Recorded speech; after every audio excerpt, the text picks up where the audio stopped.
Welcome to the Fear and Greed Business Interview. I'm Sean Aylmer. Lithium miners have had a pretty tough time lately. The price of the metal fell 80% last year, despite the need for critical minerals as the world transitions to cleaner technology.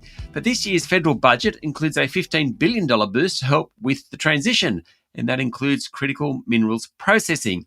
So does it change the outlook for Australia's miners, and particularly the lithium miners, and how should investors think about this sector? This is general information only, and you should always seek professional advice before making investment decisions.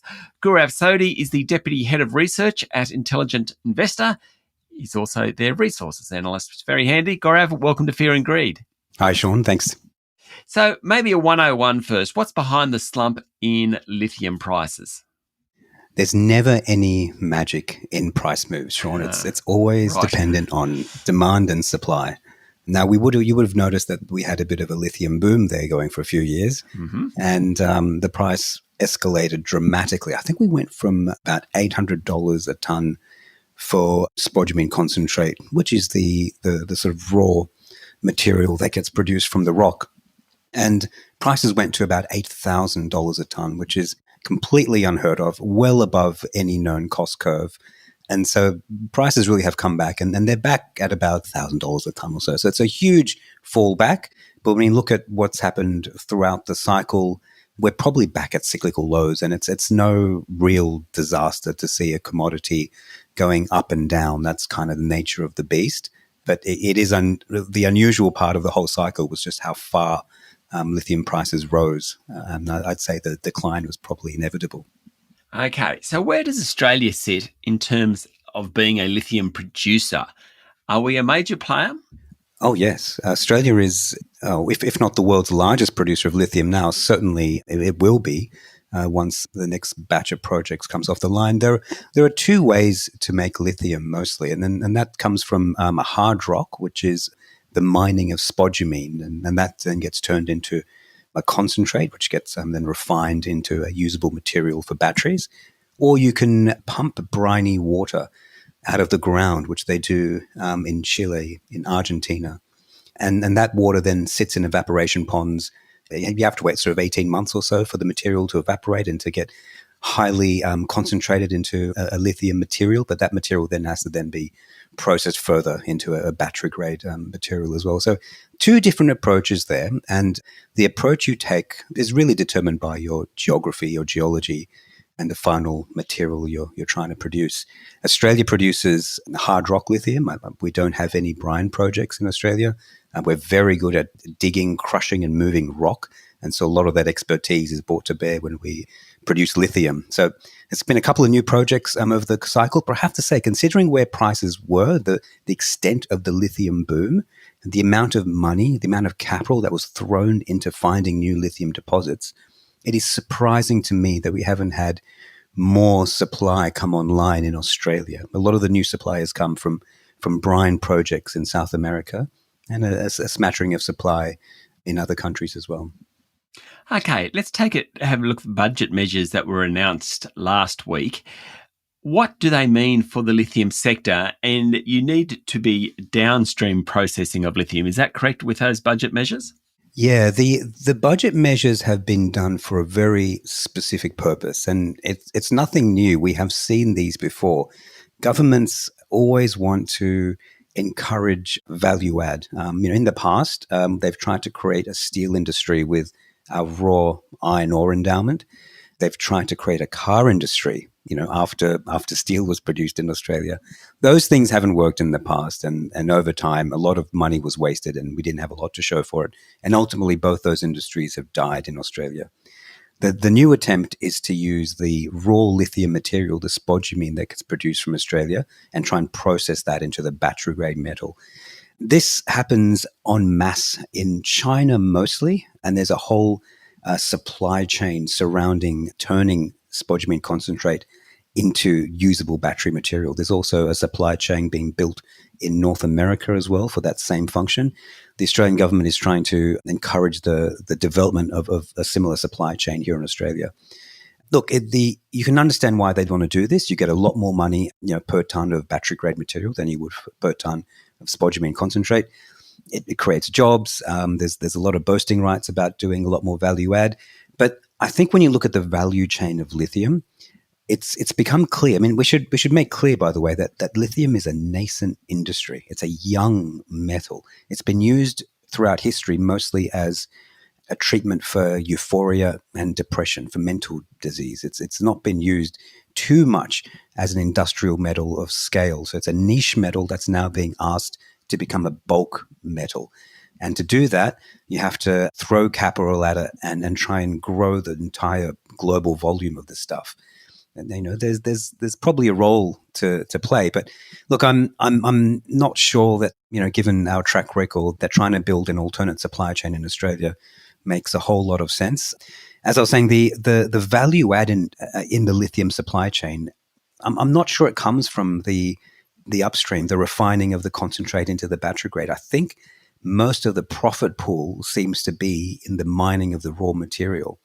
Now, Chris Ellison, the MD of Mineral Resources, who is one of the largest lithium producers in the world, a very large mining business out of WA, he has said it many times that he thinks the person who controls the rock is the one who controls the profit.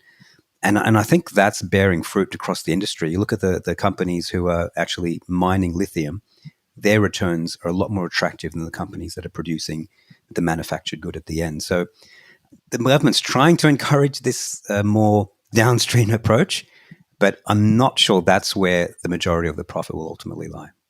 Stay with me, Gaurav. We'll be back in a minute.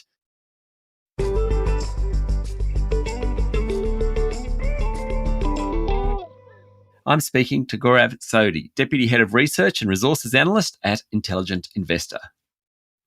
Okay, what about, I'm just going to stick with the budget for a moment. There was money for hydrogen. What about other critical minerals like sort of rare earths and mineral sands and things like that? Again, I'm not totally across the detail of what the budget said specifically on hydrogen and some of those other critical minerals, but certainly the government seems to be putting money into those areas in the hope of developing those sectors. Yep, that's the aim. Look, it's too early to say.